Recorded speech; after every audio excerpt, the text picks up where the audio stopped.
The Ugly Duckling by Hans Christian Andersen.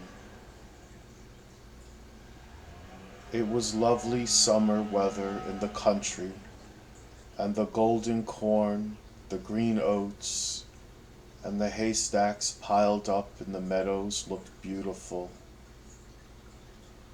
The stork, walking about on his long red legs, chattered in the Egyptian language, which he had learnt from his mother. The cornfields and meadows were surrounded by large forests, in the midst of which were deep pools.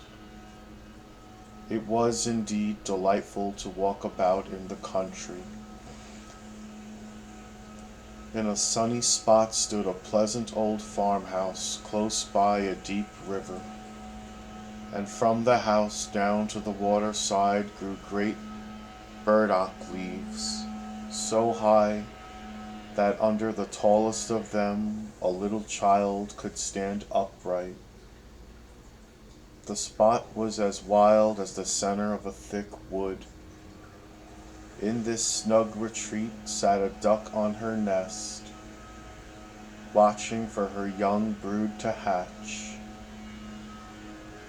She was beginning to get tired of her task, for the little ones were a long time coming out of their shells, and she seldom had any visitors. The other ducks liked much better to swim about in the river than to climb the slippery banks and sit under a burdock leaf to have a gossip with her. At length one shell cracked, and then another, and from each egg came a living creature that lifted its head and cried, "Peep, peep." "Quack, quack," said the mother, and then they all quacked as well as they could, and looked about them on every side at the large green leaves. Their mother allowed them to look as much as they liked, because green is good for the eyes.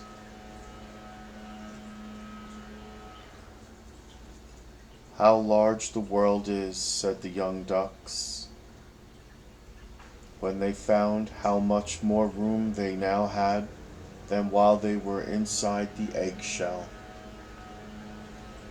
"Do you imagine this is the whole world?" asked the mother. "Wait till you have seen the garden. It stretches far beyond that to the parson's field, but I have never ventured to such a distance. Are you all out?" she continued, rising. "No, I declare, the largest egg lies there still. I wonder how long this is to last. I am quite tired of it." And she seated herself again on the nest.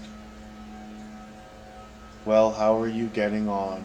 asked an old duck who paid her a visit. "One egg is not hatched yet," said the duck. "It will not break. But just look at all the others. Are they not the prettiest little ducklings you ever saw? They are the image of their father, who is so unkind he never comes to see. Let me see the egg that will not break," said the duck. "I have no doubt it is a turkey's egg. I was persuaded to hatch some once, and after all my care and trouble with the young ones, they were afraid of the water. I quacked and clucked, but all to no purpose. I could not get them to venture in. Let me look at the egg. Yes, that is a turkey's egg. Take my advice. Leave it where it is, and teach the other children to swim." I think I will sit on it a little while longer, said the duck, as I have sat so long already. A few days will be nothing. Please yourself, said the old duck, and she went away.